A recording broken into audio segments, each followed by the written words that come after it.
नमस्कार दोस्तों हमारे चैनल को सब्सक्राइब ज़रूर करें। इस वीडियो में हम भारत के राष्ट्रपति के बारे में चर्चा करेंगे।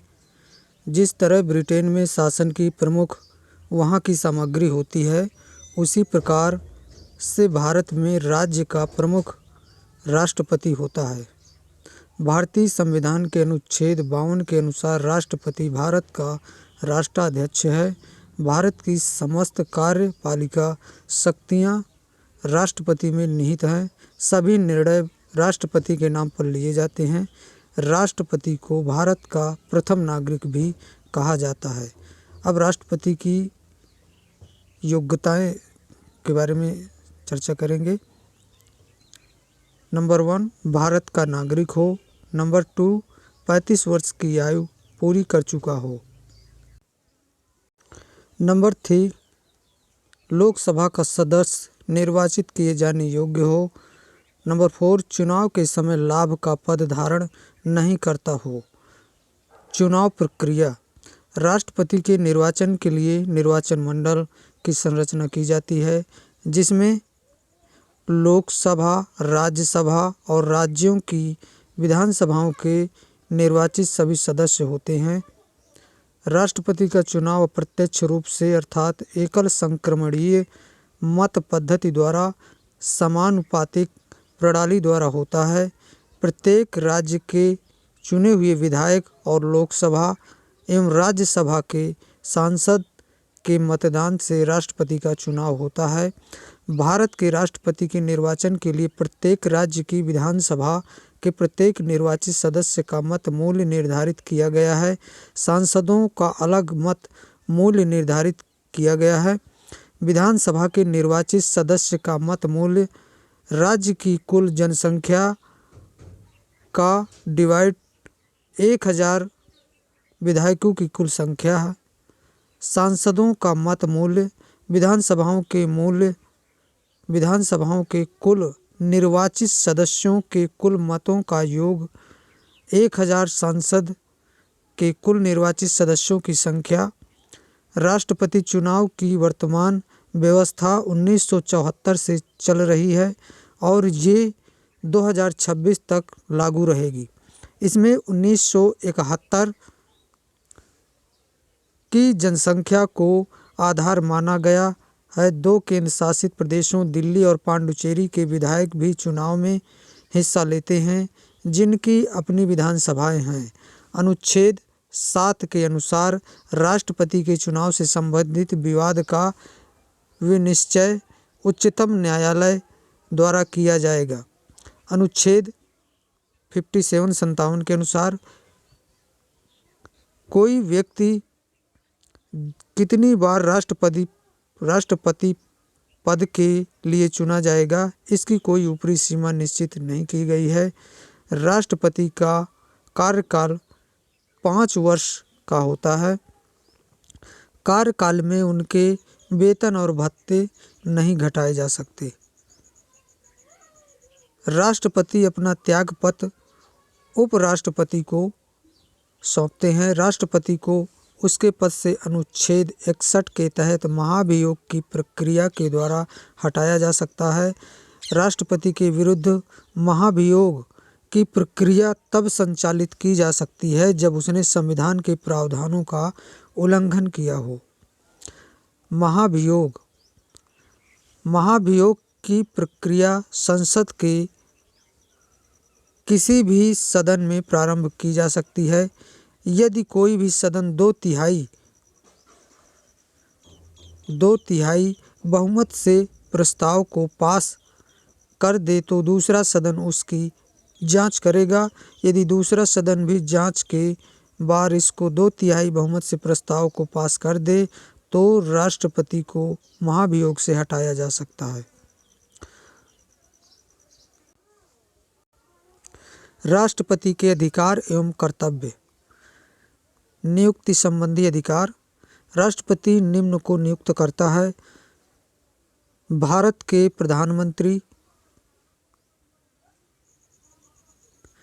प्रधानमंत्री की सलाह पर मंत्रिपरिषद के सदस्यों, सर्वोच्च न्यायालय और उच्च न्यायालय के मुख्य न्यायाधीशों, भारत के नियंत्रक एवं महालेखा परीक्षक,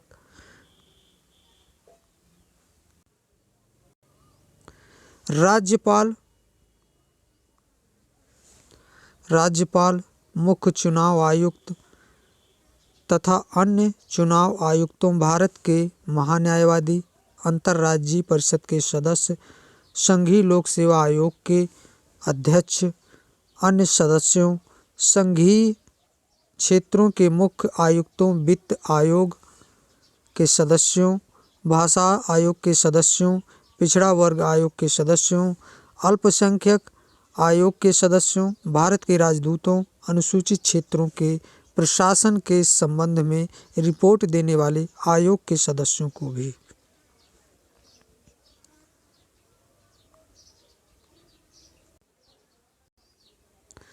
विधायी शक्तियाँ। नंबर 1, धन विधेयक पेश करने के लिए राष्ट्रपति से पहले सहमति जरूरी है। नंबर 2, संसद सत्र शुरू करने तथा लोकसभा को भंग करने संबंधी अधिकार। नंबर 3, संसद द्वारा पारित विधेयक राष्ट्रपति के हस्ताक्षर के बिना कानून नहीं बन सकता। नंबर 4, नए राज्यों का निर्माण और वर्तमान राज्य के क्षेत्रों, सीमाओं या नामों में परिवर्तन संबंधी विधेयक पर सहमति लेना आवश्यक।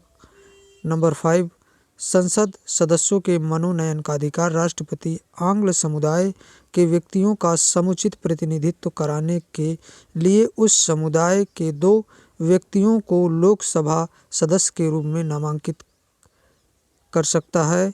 इसी प्रकार राज्यसभा में राष्ट्रपति कला, साहित्य, खेल, पत्रकारिता, विज्ञान तथा सामाजिक कार्यों में अनुभवी दक्ष लोगों को नामांकित कर सकता है। तकरीबन 12 व्यक्तियों को राज्यसभा में राष्ट्रपति नामजद कर सकता है। अध्यादेश जारी करने की शक्ति। नंबर 1, अनुच्छेद 123 के तहत संसद के स्थगन के समय राष्ट्रपति अध्यादेश जारी कर सकता है। नंबर 2, सैन्य शक्ति, सैन्य बलों का सुप्रीम पावर राष्ट्रपति में सन्निहित है, लेकिन इसका इस्तेमाल विधि द्वारा नियमित है। राजनीतिक शक्ति। नंबर 1, दूसरे देशों के साथ कोई भी समझौता या संधि राष्ट्रपति के नाम से की जाती है। नंबर 2, राष्ट्रपति विदेशों के लिए भारतीय राजदूतों की नियुक्ति करता है और भारत में विदेशों के राजदूतों की नियुक्ति का अनुमोदन करता है। राष्ट्रपति की आपातकालीन शक्तियाँ। संविधान के भाग 18 के अनुच्छेद 352 से 360 के अंतर्गत राष्ट्रपति को आपातकालीन शक्तियाँ प्राप्त हैं। अनुच्छेद 352 युद्ध, बाह्य आक्रमण या सशस्त्र विद्रोह की स्थिति से निपटने के लिए राष्ट्रपति को अधिकार है कि वो आपातकाल लागू करे।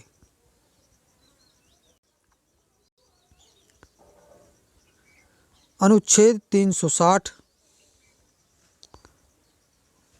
यदि कोई राज्य संवैधानिक रूप से अक्षम हो गया है तो राष्ट्रपति वहाँ आपातकाल राष्ट्रपति शासन की घोषणा कर सकता है। अनुच्छेद 360, आर्थिक संकट की स्थिति में। आपकी जानकारी के लिए कुछ रोचक तथ्य।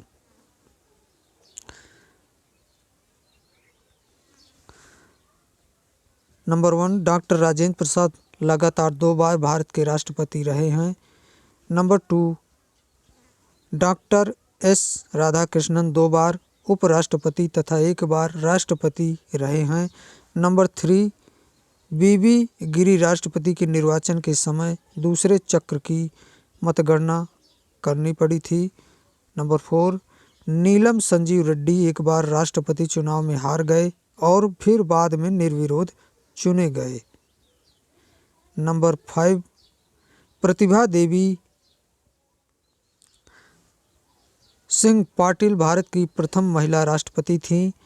नंबर 6, श्री रामनाथ कोविंद भारत के 14वें राष्ट्रपति थे। दोस्तों हमारे चैनल को ज़रूर सब्सक्राइब करें और वीडियो कैसा लगा कमेंट पर बताएं।